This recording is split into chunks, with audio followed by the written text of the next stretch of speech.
As we get started, I think what we're going to do now is turn the program over to Justin. He's got a PowerPoint. We've got that loaded on the computer now, and you'll see it on these screens on either side of the stage. So go ahead and start with your presentation, and we'll go from there. All right, great, thank you. And I'd also like to, on behalf of the Sorghum Checkoff and the sorghum industry, thank Crustbuster and the High Plains Journal for having us out today, and we appreciate the opportunity to be here today to talk about sorghum and sorghum's role in Kansas agriculture, as well as the national scene. A few things I want to talk about today. Really going forward, I think it's important that we start off at a national level and look at the sorghum industry and kind of see where it's at today. Look at prices. Of course, that's always a primary concern for farmers, is where price is going to be and how does that fit into their profitability scene. Acres are up this year. I want to talk a little bit about U.S. acreage and what that means. And then, bring that back down to Kansas acreage and what that means for Kansas farmers. One of the driving factors, as Don said, is water. And sorghum fits that water stress scenario very well, either in a dry land or an irrigated situation, and really can make the most of a little water and be profitable to farmers in that tight situation. Declining water supplies, really when we look at the region in terms of irrigation capacity and other aspects, the Ogallala is declining. And I want to finally talk a little bit about economics and how sorghum fits into that a little bit on the economic setting. No matter where I go nationally and talk with growers and go to field days and farm shows like this event here today in Dodge City, it's amazing the one factor that really emotionally and financially transitions across all areas in the country is drought. And I think when we look at U.S. agriculture, that's the one thing that is common in the concern for U.S. agriculture is drought. And as you can see, some of these pictures here on the screen right now, many of you are either currently going through that or have in the past. So it's a big deal in the Plains states. It's even occurred recently in some non-traditional drought areas, and it's a big deal.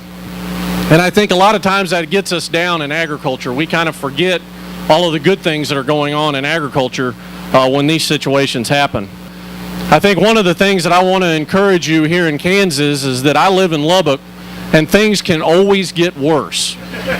And the reason is because there's my house in the middle of a brown dust storm.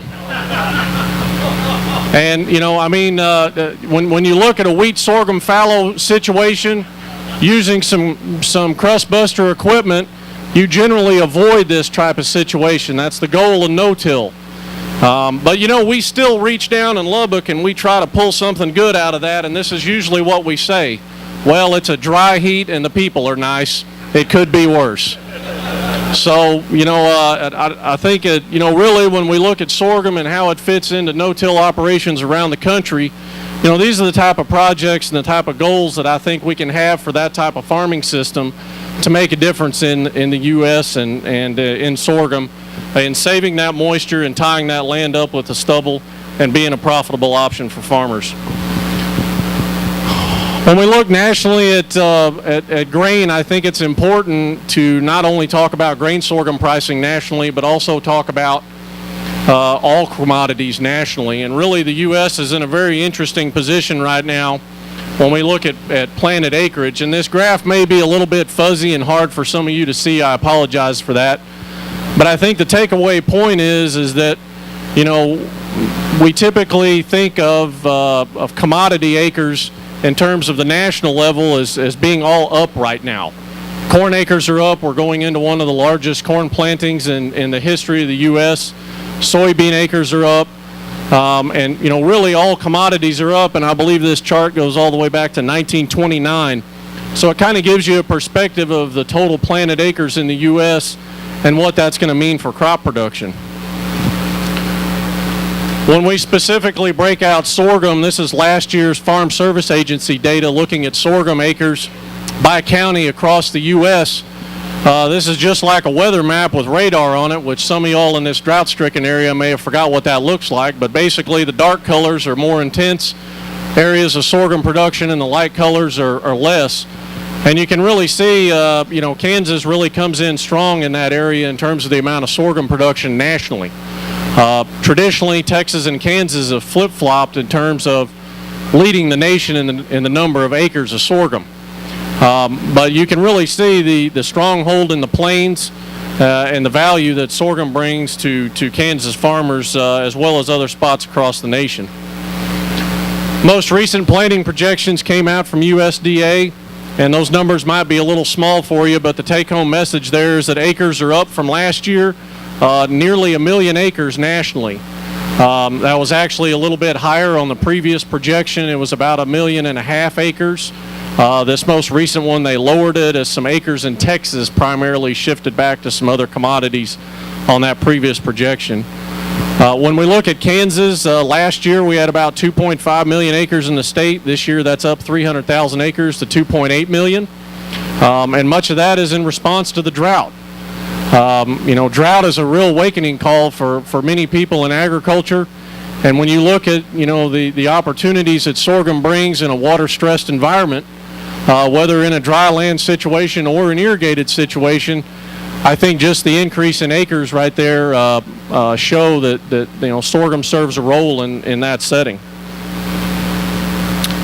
When we look nationally at some of the domestic drivers that are also increasing acres, of course, that top bullet there, ethanols, this last year utilized 50% of the U.S. grain sorghum crop.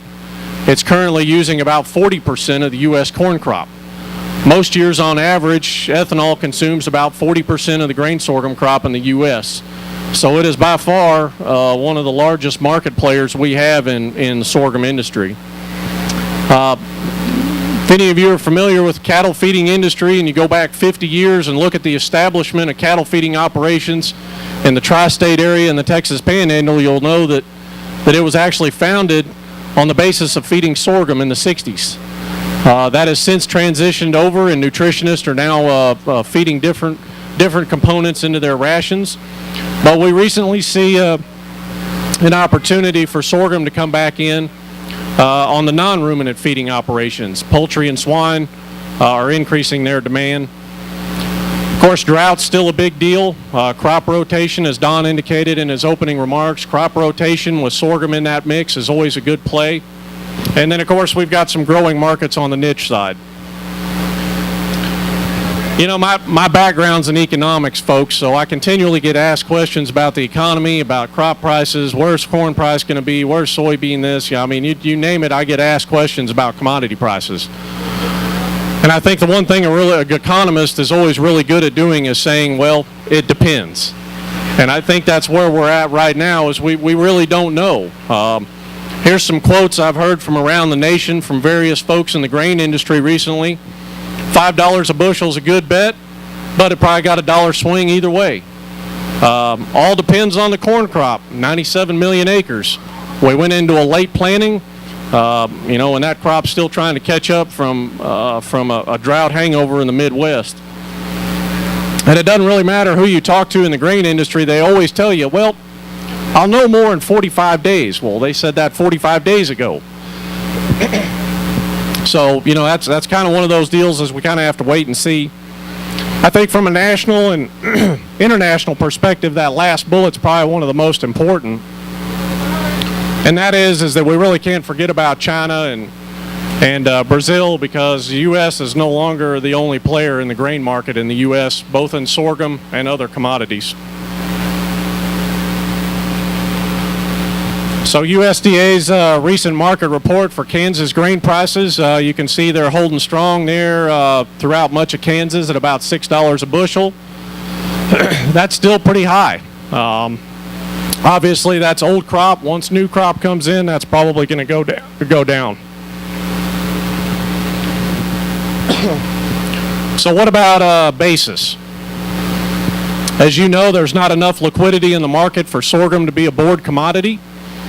We're not on the board at the Chicago Mercantile Exchange or anyplace else. So sorghum is priced on a percentage basis of corn.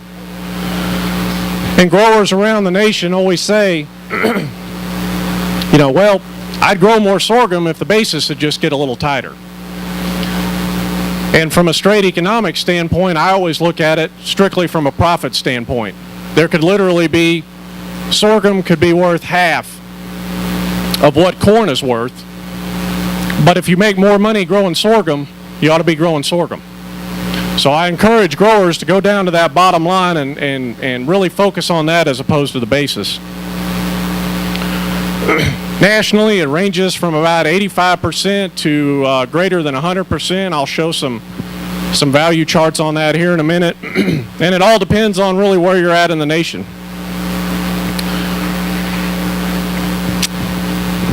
So here's some of those basis differentials.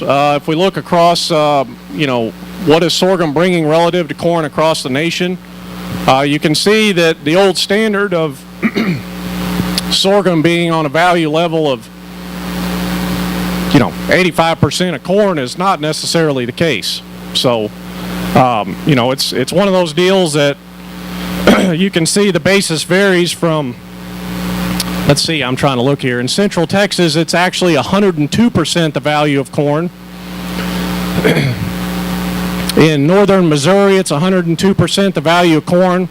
And in Kansas, it's averaging the low 90s. So what does that mean? Well, it means that the basis is shrinking across the U.S. for sorghum against corn. As we continue to go forward in grain pricing, is that corn and sorghum, the basis is going to continue to tighten. And that's what we've seen in the last decade. I think it's what we're going to continue to see. We always need to keep in mind what our major demand driver is doing on their end of the marketing scheme. When we look at Kansas ethanol price, you can see it's been declining for about the last year and a half. And that has a direct impact on what that ethanol plant can pay a farmer for their sorghum. So I think this is a real key indicator of how sorghum and corn feed into the fuel system in Kansas. This chart is a little bit old. It's actually May of this year. It's from the Daily Livestock Report, and I think the point I want to make on it is that prices have changed so much in the last 2 months. You can see the projection here was for $7 corn. New crop corn right now, board price is showing about $5. So, it's really gone down, but the bottom line is we are still going into a very tight supply on sorghum and on corn nationally, as our stocks-to-use ratio is really low. I think one of the things here in southwest Kansas that we really need to focus on and spend some time talking about is the issues that we're facing in irrigated land. Water supplies are continuing to decline. The Ogallala Aquifer is struggling. And this chart's from the Kansas Geological Survey, and I don't know how clear that is, but all those little yellow dots on there that are outlined by the black line, that's the Ogallala Aquifer, and each yellow dot is a center pivot. Now, if you look real close, there's a lot of them. What does that mean? Well, that means that all of those acres are pulling water out of the aquifer. And what do you get when you have that? Is you get really rapid rates of decline in water. This is another map from the Kansas Geological Survey, and it's basically showing, again, like a weather map, the dark colors are bad, the light colors are okay, but it's showing the decline of the Ogallala.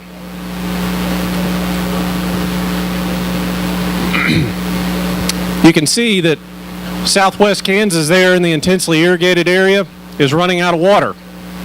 I could pull up this exact same map for Nebraska, eastern Colorado, Texas, eastern New Mexico, and the panhandle of Oklahoma. It's not just something that's localized here to Kansas.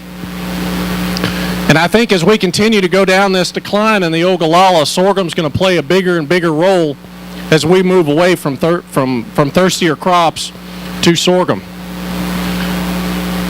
This chart here is some data from the Texas Panhandle, not too far away from here.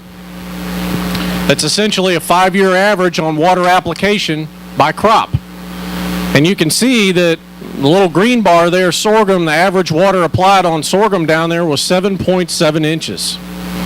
And that's compared to somewhere between 17 and 19 on corn grain and silage, and about 11 on cotton.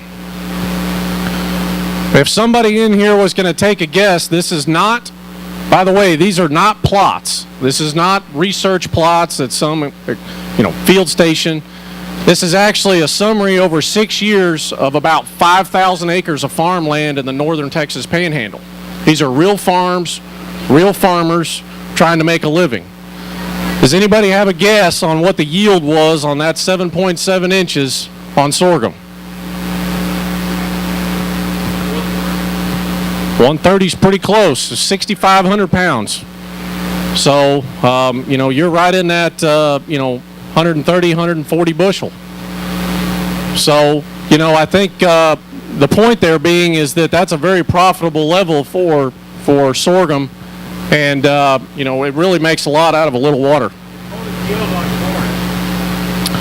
Average yield on corn, of course, it applied more than twice as much water, was, I believe, about 175 on average.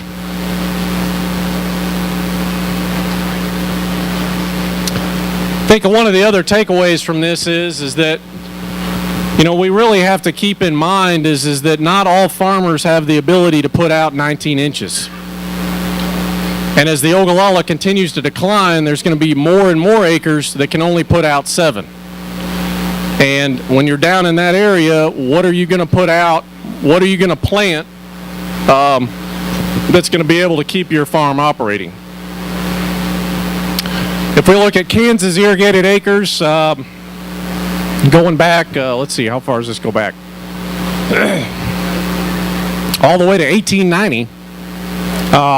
Anybody got an idea what happened in about 1945 that made acres start going up?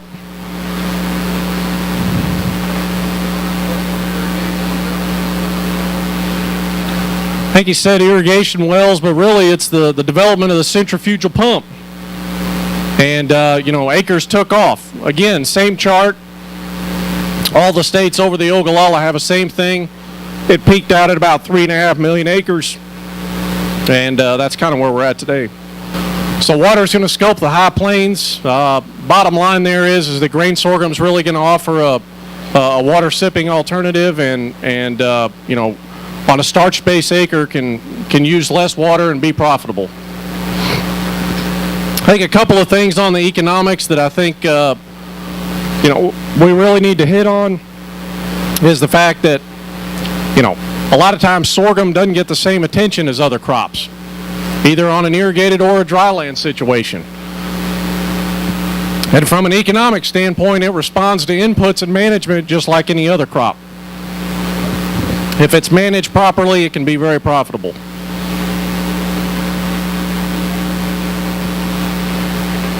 From an irrigated standpoint, the thing that I want to hit on probably more than anything is for those of you that are either going to irrigate sorghum or are currently irrigating sorghum. A lot of times the old standard is, when do you water sorghum? When is the one time you need to water sorghum? Generally at boot. That's generally the old consensus is that you either need to have a rainfall event or you need to put out irrigation water at boot. And I think that's been a misconception in the industry for a long time. In reality, the most important time to water sorghum is from 25 to 70 days after emergence. That is all going to be prior to boot. And the reason is before that time period, you're essentially setting up that plant to determine the maximum amount of seeds that can be produced on that head. At boot, you're watering it to fill out that head. But if you limit yourself in that first 30 days, it doesn't matter how much water you put on boot, you've already set your limit. So after that crop comes up, at 25 to 30 days, there's a growing point differentiation that essentially occurs where you're determining the maximum number of berries or seeds that could be on that head. And if that crop is stressed at that point, it doesn't matter how much water you put on at boot, you've already set your limit. So water timing is very crucial. And I think a lot of times we're a little too late on our water application on sorghum.